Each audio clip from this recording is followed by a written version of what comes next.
Alors ici, on demande d'établir la relation sinus de arc cos x et cos de arc sinus x. Voilà, les deux relations ici, sachant que arc cos x s'écrit avec deux C et c'est collé. Bon, moi ici, je ne l'ai pas collé. Ici, pour arc cos, je ne l'ai pas collé. Et pour arc sin, je n'ai pas collé. D'ailleurs, parfois pour arc cos, je ne mets pas de deux C, je mets qu'un seul C pour aller beaucoup plus vite dans les calculs.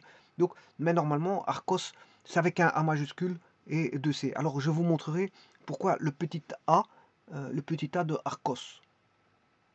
Alors, il y a une grande différence entre grand A majuscule et petit a, entre A majuscule et A minuscule. Il y a une grande différence entre les deux, vous allez la voir par après. Mais tout d'abord, sachez que la première chose à voir, c'est que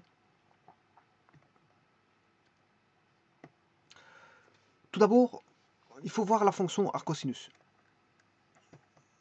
C'est l'occasion de l'expliquer.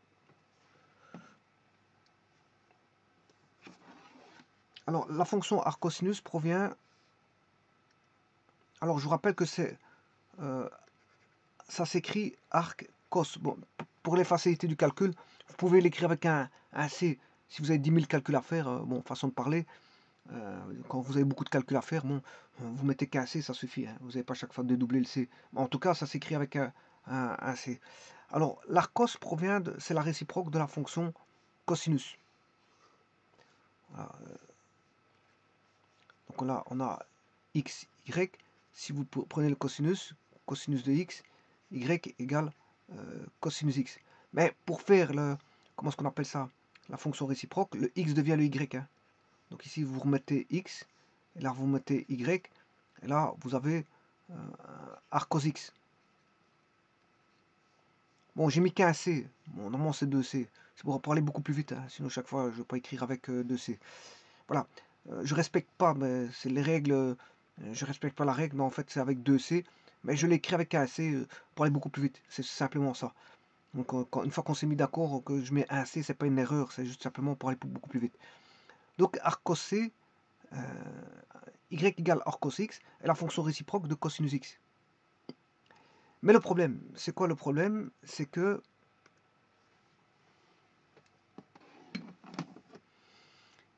cosinus x, c'est une fonction dont son domaine c'est R. Vous voyez que le domaine de cette fonction c'est R. Il y a pas, elle est infinie cette fonction-là. Suivant l'axe des x, elle est infinie. Donc le domaine, c'est bien R. J'ai beau la diminuer quand vous voulez, c'est pas un problème. Elle est infinie. Les images, elles vont de moins 1 à 1. Voilà.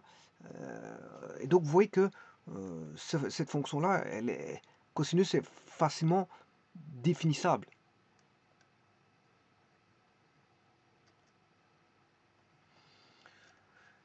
Le domaine de cosinus, ben, c'est une fonction de R dans moins 1, 1. Voilà, et donc je vous rappelle qu'ici, on rentre un arc, c'est un arc vers une valeur. Qu'on retrouve dans le cercle trigonométrique, cette valeur-là, qui est bien sûr un arc vers une valeur de l'axe OXY. Alors, c'est bien sûr, ce sera l'axe X. Hein. Sur le cercle trigonométrique, c'est l'axe X. Bon, mais si vous voulez faire la réciproque, en prenant y égale arc cos x, c'est une fonction qui va aller de moins 1 à 1. Donc les images deviennent le domaine, mais cette fois-ci, je ne peux pas mettre R, parce que sinon j'aurais une infinité de comment est-ce qu'on appelle ça, de points. Et ce ne serait pas une fonction, ce serait une relation. Donc à ce moment-là, il faut la couper. Alors comment on la coupe? On a décidé de la couper en 0π pour le cosinus. En d'autres termes,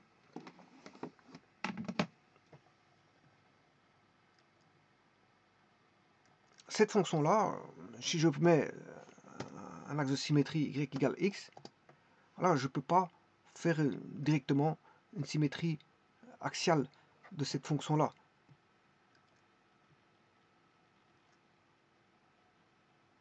Je ne peux pas faire ça parce que vous voyez qu'il y a une infinité d'images, c'est plus une fonction, c'est une relation. Alors pour ça, il faut créer, je veux dire, une bijection pour qu'il y ait un et un seul point existant. Un et un seul point existant.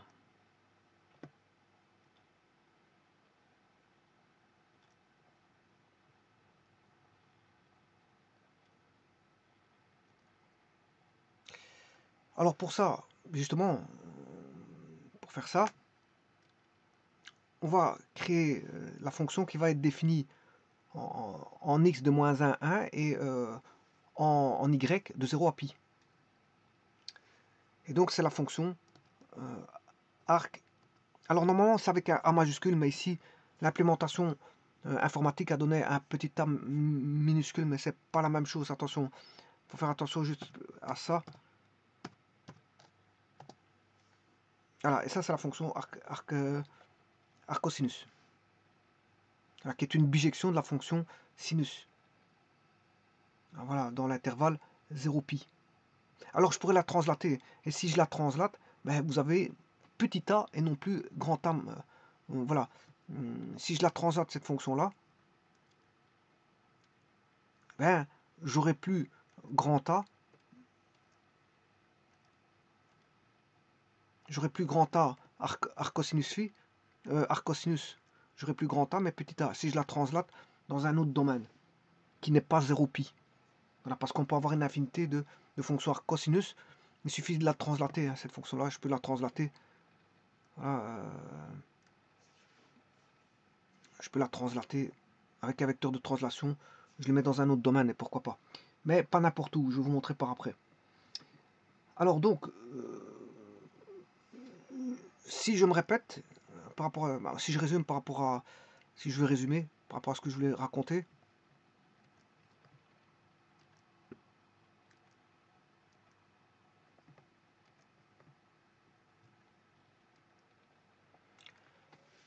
eh bien, par définition, arcosinus provient de la fonction cosinus, bien sûr, on a fait une coupure de la fonction cosinus sur l'intervalle 0 pi.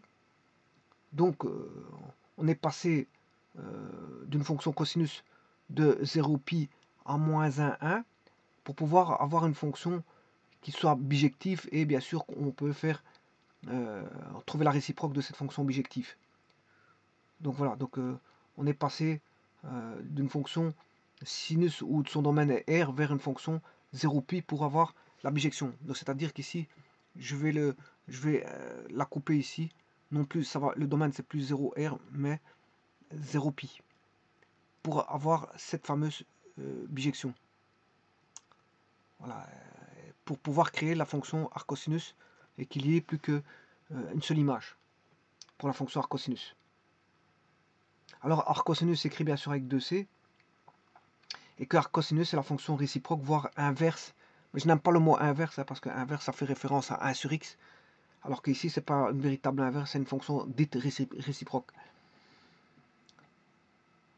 Et donc, qu'est-ce qu'on peut dire? Que y est l'arc dont le cosinus est x. Ici, on a l'unicité de y, parce que la fonction provient d'une fonction bijective. On a une seule image. Voilà. Et ce y est compris entre 0 pi, 0 compris et pi compris. Et donc ça, je pourrais l'écrire comment? Que arcos, avec un grand A majuscule, puisque après je vais le faire avec un petit a.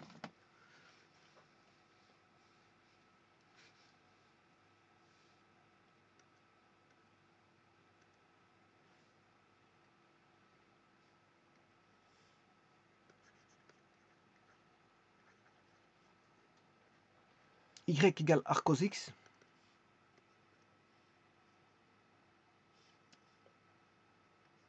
Par définition, ça équivaudra à dire que on a x égale cos y, et que ce y n'est pas n'importe quoi parce qu'il est compris entre 0 et pi. Voilà, et ça c'est par définition.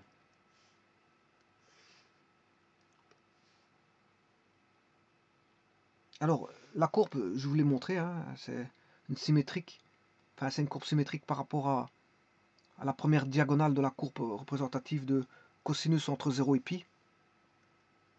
Là, c'est entre 0 et pi. Hein. Bon, ici, normalement, pour mettre, j'aurais dû mettre.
Voilà, ça c'est la fonction cosinus x qui a été coupée entre 0 et pi pour avoir la bijection. Et cette coupure en orange, je peux le noter de la façon suivante.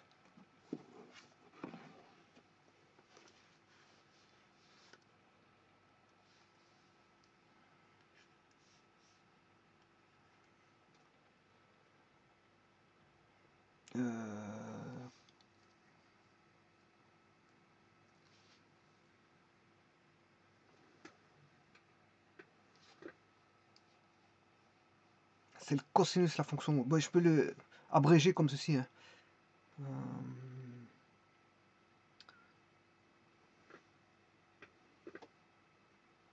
Cosinus coupé entre 0 et pi.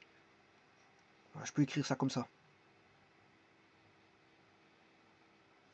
Et donc, qu'est-ce que c'est que l'arc cosinus? C'est égal à cette fonction-là. Bon, c'est une écriture. Hein. Voilà, moins 1, ça veut dire que c'est une réciproque de la fonction cosinus coupée en 0 pi. Voilà, et ça, c'est une définition de l'arc cos.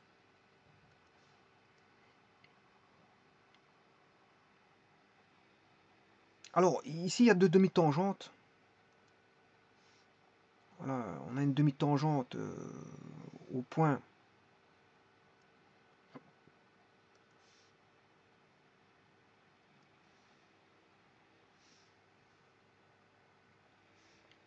Je vais chercher les deux demi-tangentes. Pour ça, je vais mettre les... alors, en moins 1.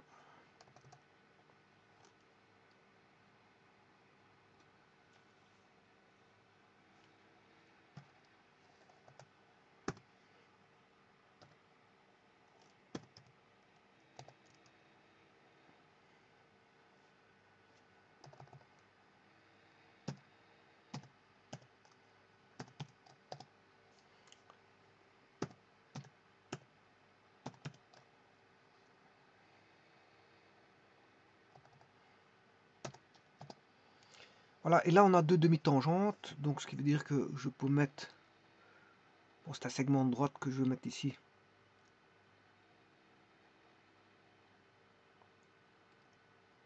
Voilà, ça, c'est une demi-tangente. Et j'en ai une seconde là-bas. Voilà, il y a deux demi-tangentes. Une en B et une en C.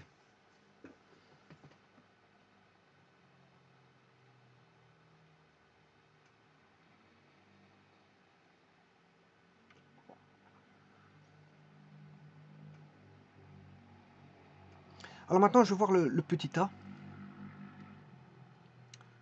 Le petit a, ben, c'est pour des autres, c'est pour des décalages de cette fonction-là. Vers la droite ou vers la gauche, mais pas n'importe où.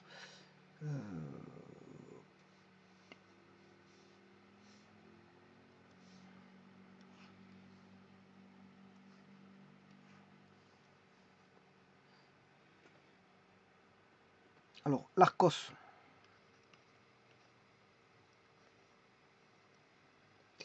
Bon, ça c'est pour désigner un nombre, on va dire y quelconque, tel qu'on a x égale cosinus y, hein, tel qu'on a x égale cosinus y, c'est arc cosinus y égale arc cosinus x, voilà. Mais c'est l'intervalle, c'est une question d'intervalle. Alors là, c'est plus le même intervalle puisque arc cosinus x est compris entre enfin, l'arc cosinus majuscule y est compris entre, bon, je vais le faire dans une page séparée parce qu'on voit rien du tout. Je n'ai plus de place pour remettre tout ça, donc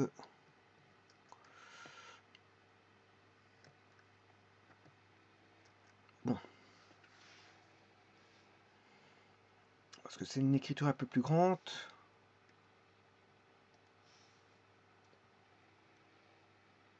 Donc cette fois-ci, le y appartient, bien sûr, pour a petit a arc cosinus, mais c'est l'arc cosinus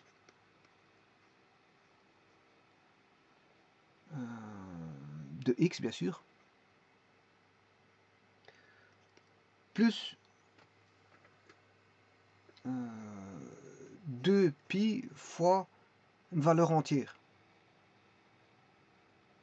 Valeur entière.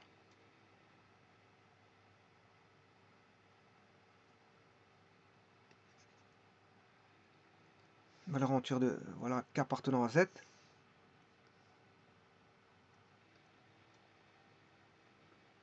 Voilà, ça c'est pour la première partie.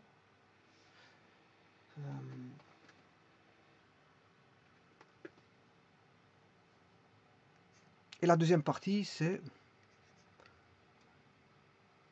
toujours, cette fois-ci on va prendre moins arcos de x, plus 2 Voilà, et là c'est égal à la fonction arcos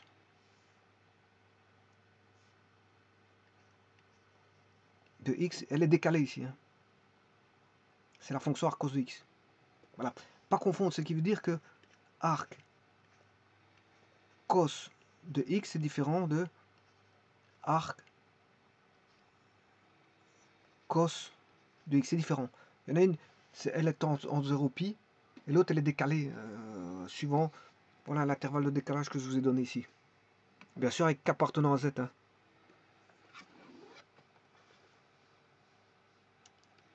K appartient à z. Bon, et ça,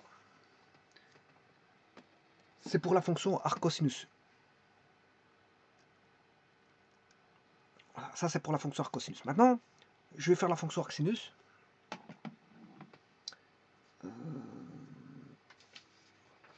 La fonction arc sinus, la voici. Bon, je vais retirer la fonction arc cos.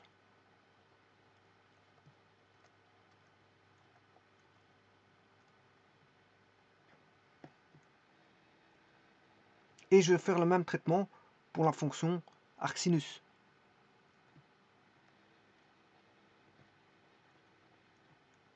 Donc, ce qui veut dire que on a tout d'abord la fonction sinus x. Donc on va rentrer un angle ou un arc ici dans le x pour ressortir une valeur entre moins 1 et 1. Donc vous voyez que le domaine, c'est R.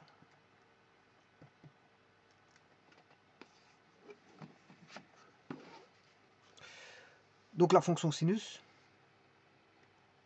je fais juste le même traitement, ce n'est que on a une fonction décalée. Voilà, par rapport sinus est décalé par rapport au cosinus de pi demi.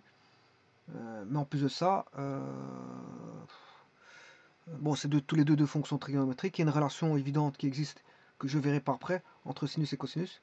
Mais en tout cas, cette fois-ci, encore une fois, il faut écrire arc, de cette façon-ci, arc sinus de x. Alors, sachant que x égale, on part d'un x, pour avoir un y, on fait comme ceci, on va chercher le sinus. Donc là, on va sortir, là, bien sûr, c'est une valeur dans R.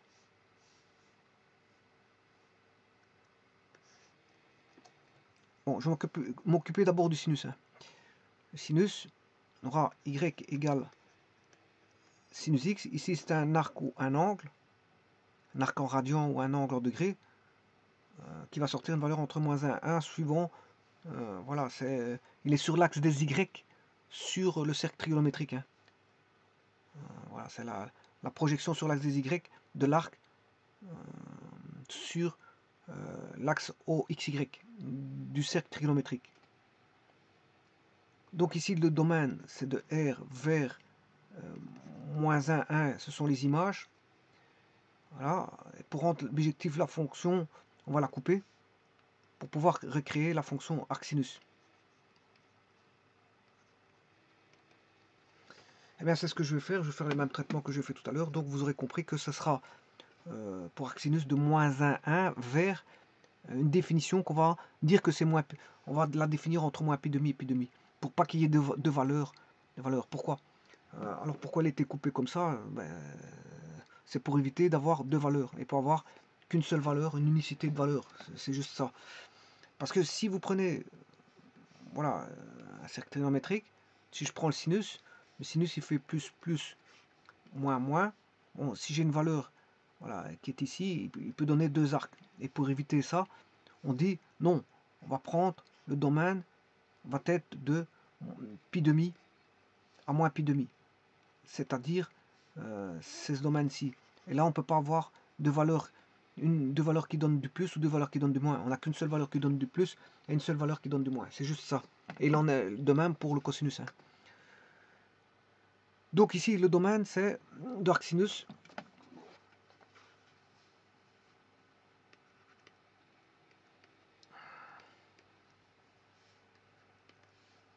Il va être compris entre -π', π'.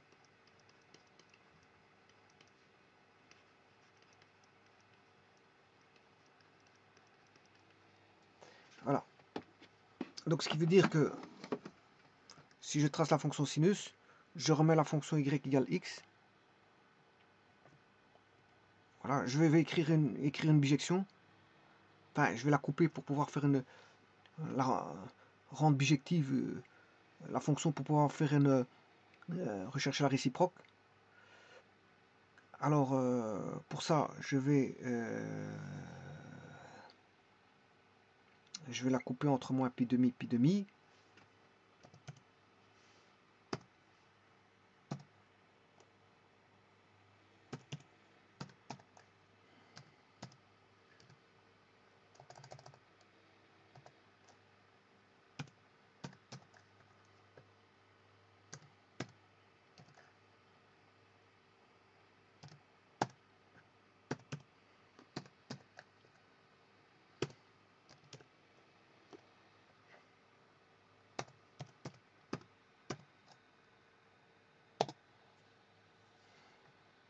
Voilà, elle est coupée.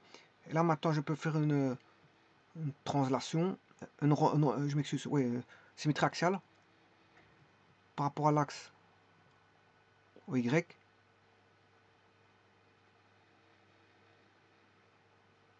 voilà, et ça, c'est l'arcsinus. Ah, non, non, je me suis trompé. Ici, c'est entre -π'. On va faire arcsinus.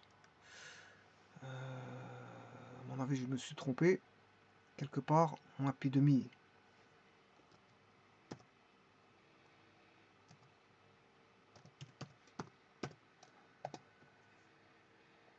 Non, c'est bon, j'ai rien dit. Ouais, c'est parce que l'arcsinus, c'est bien ça.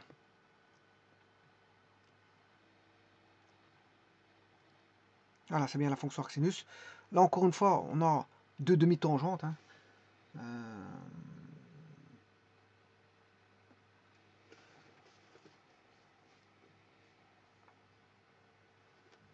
Donc, vous voyez qu'ici, l'intervalle n'est... Bon.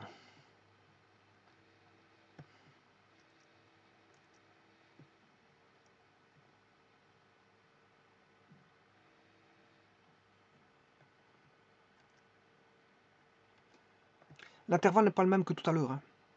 Rappelez-vous, Arcos,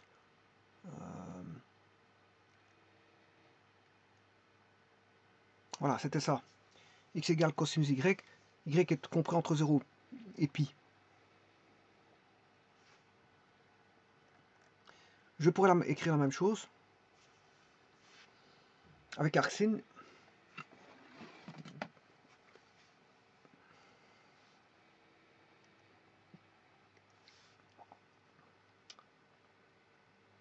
Donc, par définition, je peux écrire que on aura arc sinus x,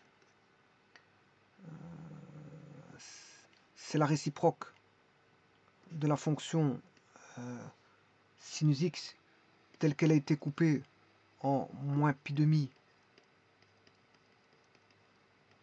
pi demi. Voilà, ça c'est la réciproque, et ça c'est la fonction arcsine, et qui est définie bien sûr, définie de moins 1, 1 vers moins pi demi, pi demi.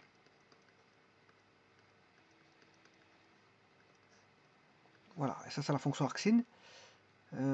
C'est-à-dire que je peux écrire que y égale arc sinus x, ce qui équivaut à dire que, par définition, on a x égale sinus y, et bien sûr, on a moins pi demi x, enfin y, je m'excuse, pas se tromper entre le x et y, c'est surtout ça. Le problème, c'est ça ici, c'est de pas se tromper entre le x et le y pi demi. Voilà, et là, c'est une définition un petit peu complète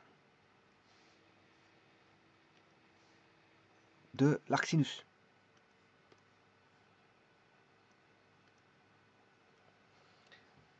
C'est une définition complète de l'arc sinus.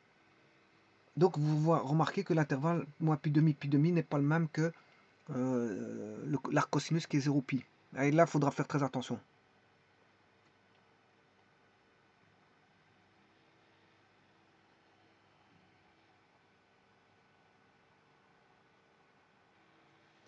Voilà. Donc là, bien sûr, on a une tangente à l'origine.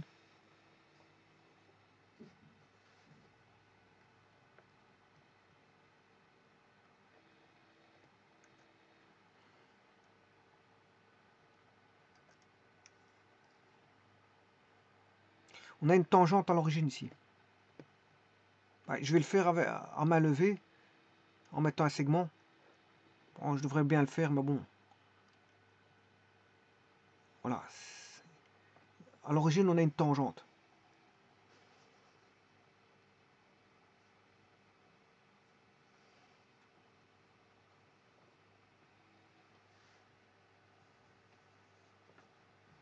Alors maintenant, analysons un petit peu de plus près. Je vais répondre à la question maintenant. Sachant tout cela, je vais regarder. Oui, et l'arc sinus avec un minuscule, c'est un peu la même chose. On peut faire un décalage. Hein. Je peux faire un décalage, comme tout à l'heure, entre... si je mets petit a, ce sera arc sinus plus de capi, union pi moins arc sinus plus de capi. Donc, le petit a là-bas,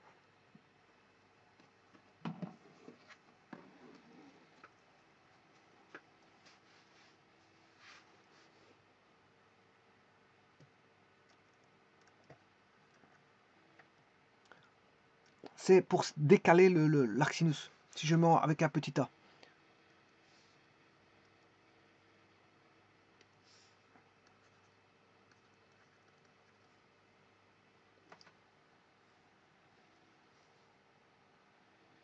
On ne sait jamais si c'est le x ou y. La plus grande difficulté, c'est de savoir si c'est x ou y hein, que l'on met là-dessus.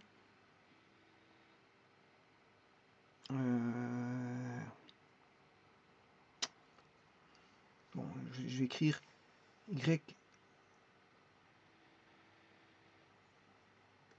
Y appartient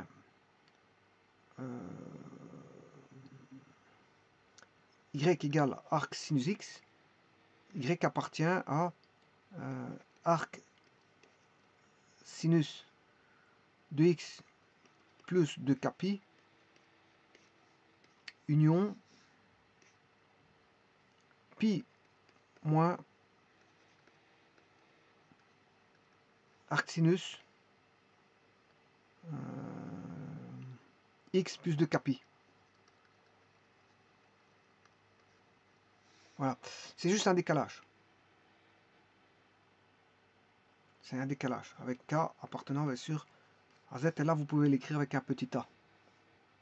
C'est un décalage de la fonction arc sinus dans l'intervalle, dans un intervalle donné tel que vous respectez, je veux dire, l'intervalle qui est ici donné.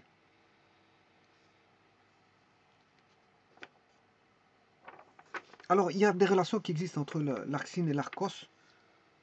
Et bien justement, le but ici, c'est de voir cette relation ici. Mais avant toute chose, je voudrais mettre une première relation entre l'arc cos et l'arc sin.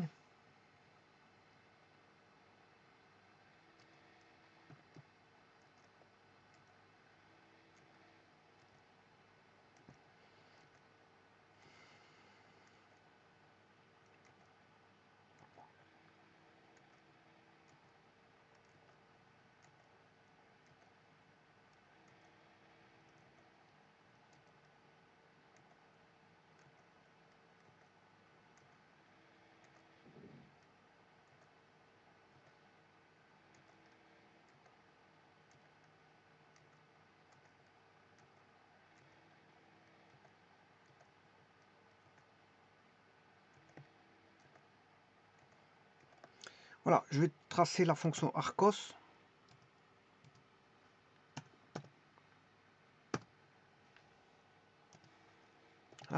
Et la fonction arc sin.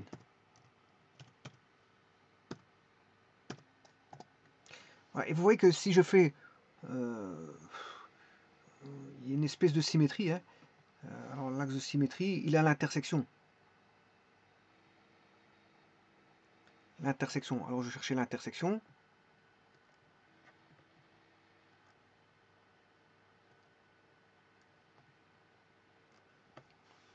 Voilà. Alors maintenant, le y qui vaut 0,79, si je fais 0,79 fois... si je fais la somme, je vais faire la somme fg plus h.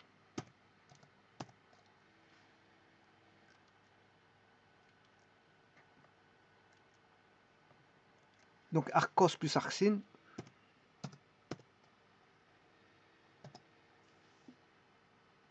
Voilà, c'est pi demi.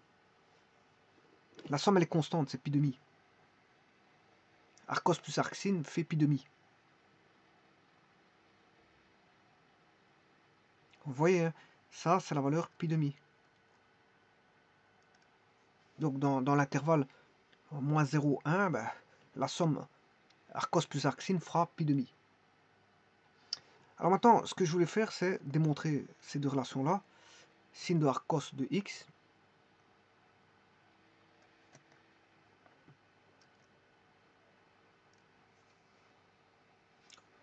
Bon, ils vont se démontrer tous les deux de la même manière.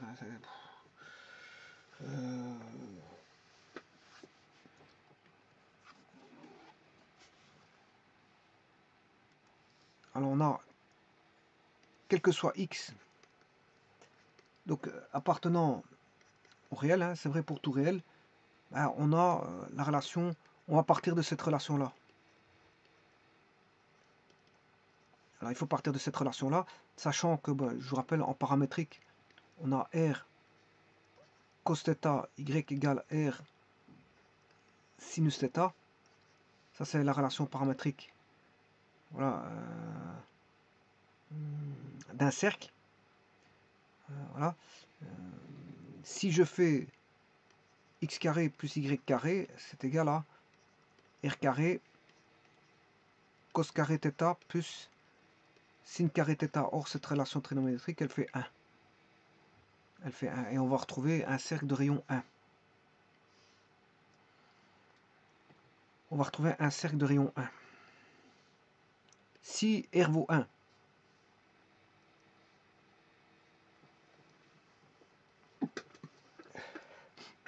Si R vaut 1, ben, on a un cercle de rayon 1. Donc en d'autres termes, si R vaut 1, on a un cercle de rayon 1. Alors ça c'est un cercle de rayon 1. Bon, je vais faire un zoom parce qu'on voit rien dans la zone moins 1, 1.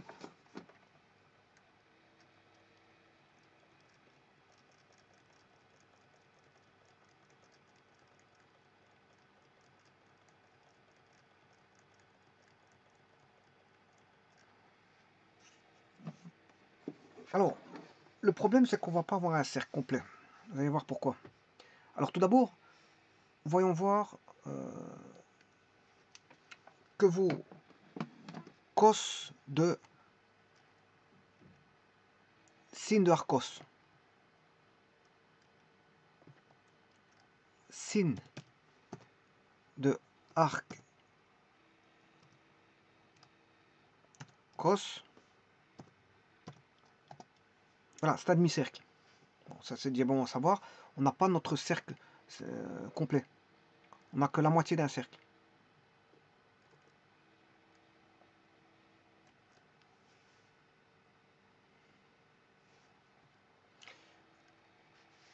Alors ici, GeoGebra s'est arrêté de travailler. Et bon, ça commence à bien faire. Parce qu'il ne peut pas me laisser dans un élan.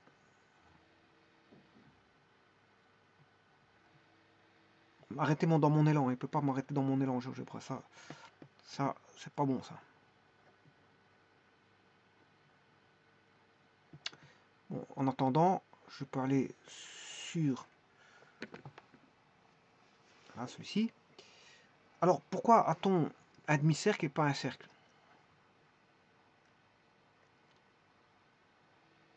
Alors, ce sera vrai pour l'autre aussi. Hein. Sin de arcos, c'est un demi-cercle, mais cos de arcsin, c'est aussi un demi-cercle.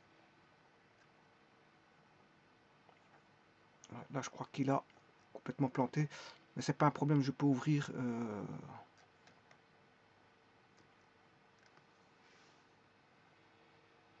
Je vais en refaire un nouveau.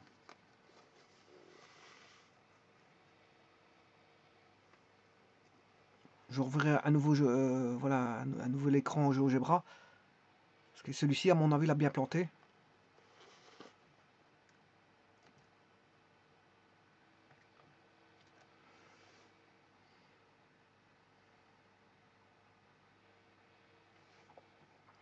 Petit instant. Alors ici, je peux continuer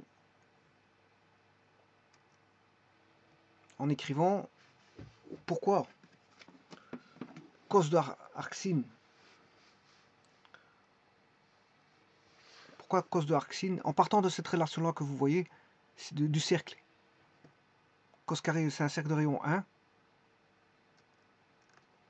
Je peux trouver le demi-cercle.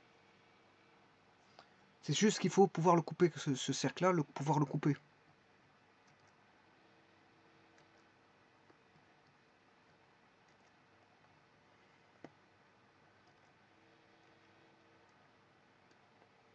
Bon, j'espère qu'il va m'ouvrir le GeoGebra. Petit instant. Voilà. L'informatique, il faut un petit peu patienter, parce que sinon, soi-disant, ça va à la vitesse de la lumière, mais bon, je crois pas que... Il y a beaucoup de choses qui ne vont pas en informatique qui font croire que ça va à la vitesse de la lumière.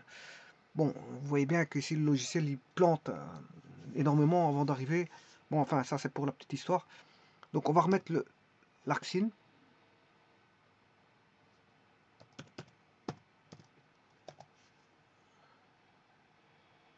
Voilà. On va mettre l'arcos. Avec 2C, bien sûr.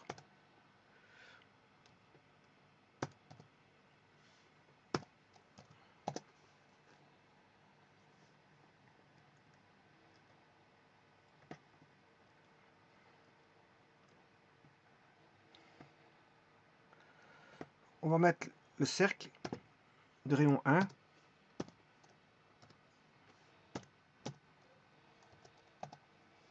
Voilà. Et ce cercle va être coupé quand je prends signe de arcsin, le signe de arcos. Sin de G. C'est un demi-cercle, vous le voyez. Hein.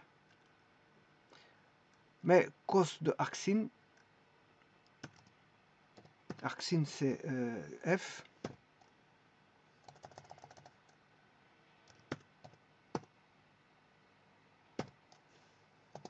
Voilà, c'est aussi un demi-cercle. Alors, je rappelle qu'un demi-cercle, pour avoir un demi-cercle, il suffit de mettre la fonction du cercle que voici en écriture explicite. Y égale explicité par rapport à x. Il faut expliciter y par rapport à x. Et si j'explicite y par rapport à x, y vaudra racine carrée de 1 moins x carré. Voilà, j'ai de nouveau mon demi-cercle. Donc, ce qu'il faudrait faire croire que sin de arc cos et cos de arc sin vaut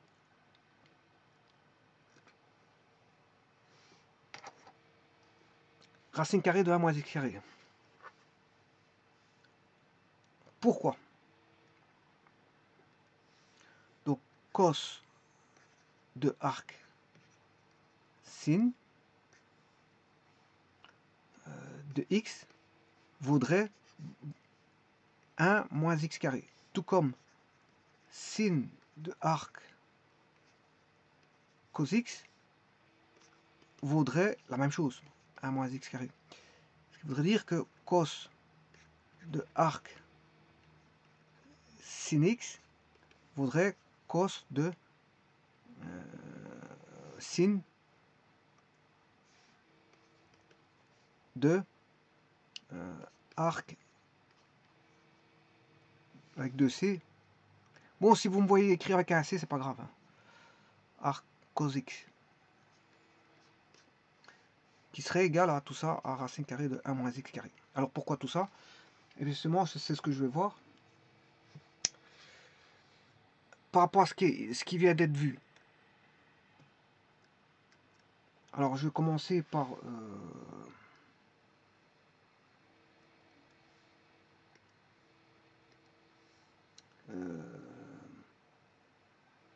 la relation que je vous ai dit tout à l'heure, quel que soit x appartenant à R, quel que soit, on a sinus carré x plus cos carré x égale à 1, c'est le cercle que je vais devoir couper. Je vais vous expliquer pourquoi je dois le couper. On a, quel que soit x appartenant à moins 1 à l'intervalle moins 1, 1, sinus carré alors de arc cosinus x. Ah, pourquoi? Parce que ici, en fait, ici je devrais mettre plutôt y. Hein. Voilà, avec y égale arc cos x. Voilà.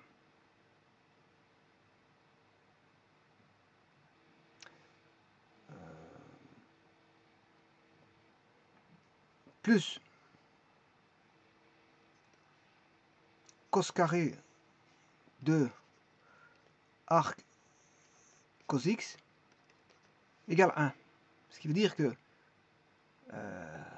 je peux tirer soit le sinus carré de arc cos x, à ce moment on aurait 1 moins cos carré de arc cos x,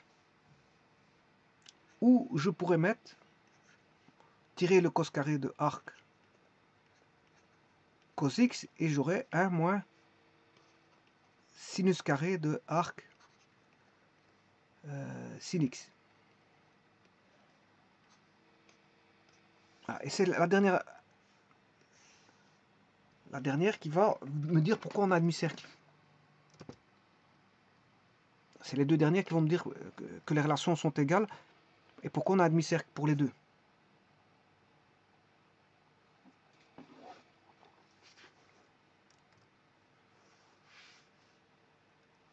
Donc tout d'abord, la première va donner sinus de arc cos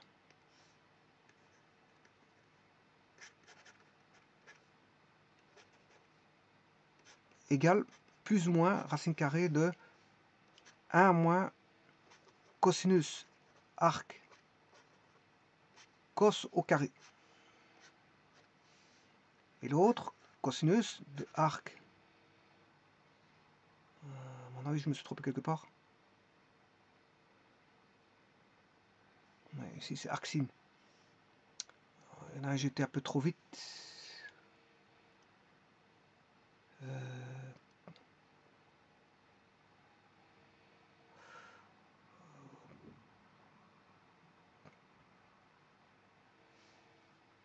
Sin carré de arc cos. Oui.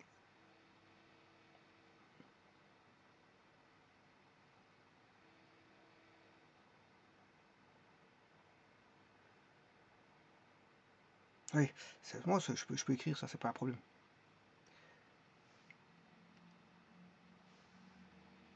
Cos de arc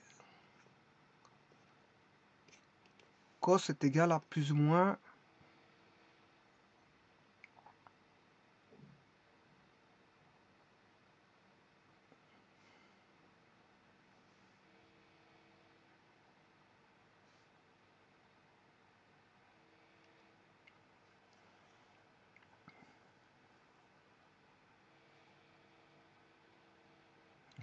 et par contre il y a ici une petite erreur. L'erreur elle est là. C'est cos de arc sin parce que je fais la même chose pour arc cos. Donc sin carré c'est arc cos est égal à 1 moins cos carré de arc cos. Mais je peux faire la même chose avec l'arc sin. Si je devais remplacer par arc sin, là c'est arc sinus x. Là je l'avais déjà mis. Voilà, c'est ça l'erreur. La petite erreur, c'est juste ça. Voilà. Donc je vais refaire la petite erreur. Il me semblait qu'il y avait une petite erreur quelque part.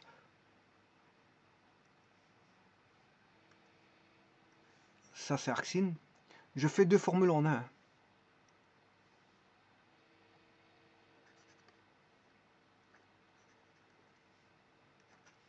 Voilà. Racine carrée de 1 moins sin de arc sin au carré. Alors, ouais, ici il y a encore quelque chose à modifier, puisque ici c'est cos de arc sin.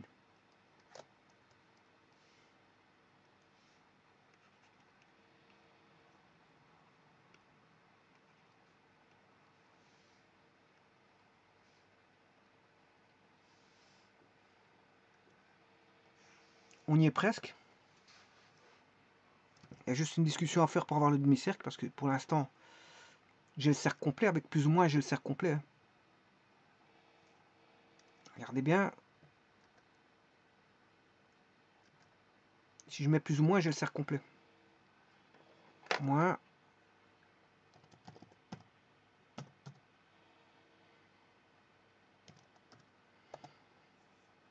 Là j'ai le cercle complet, donc je vais retirer le moins. Vous allez voir pourquoi je vais retirer le moins. C'est justement le but de la discussion ici. C'est pourquoi on retire le moins.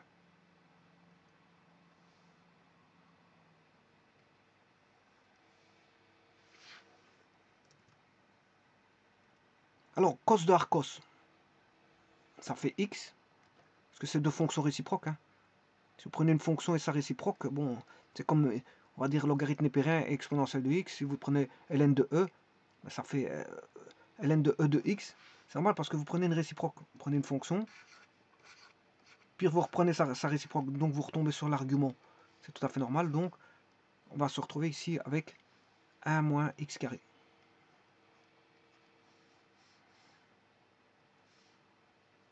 On retombe sur l'argument, mais comme il y a un carré, c'est 1 moins x carré. Et sinus d'arc sinus, ça donne x. Mais comme il est au carré, c'est 1 moins x carré. Donc,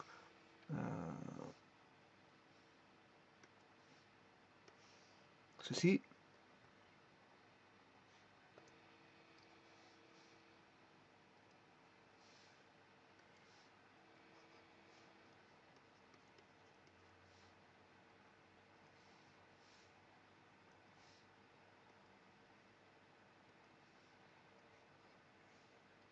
Alors maintenant, voilà l'explication pourquoi enlever le signe moins.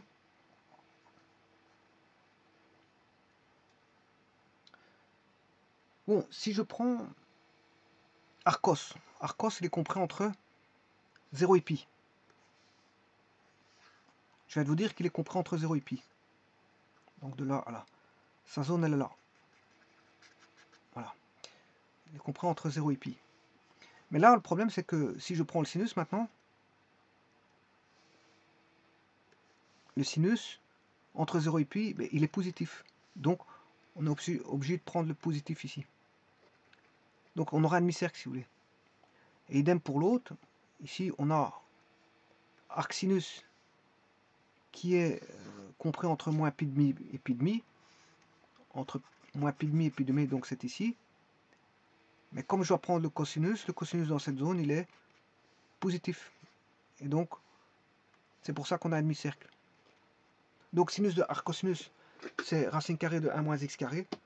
Et cos de arc sin, c'est racine carrée de 1 moins x carré. Vous avez l'explication du pourquoi, du comment. Je vous remercie.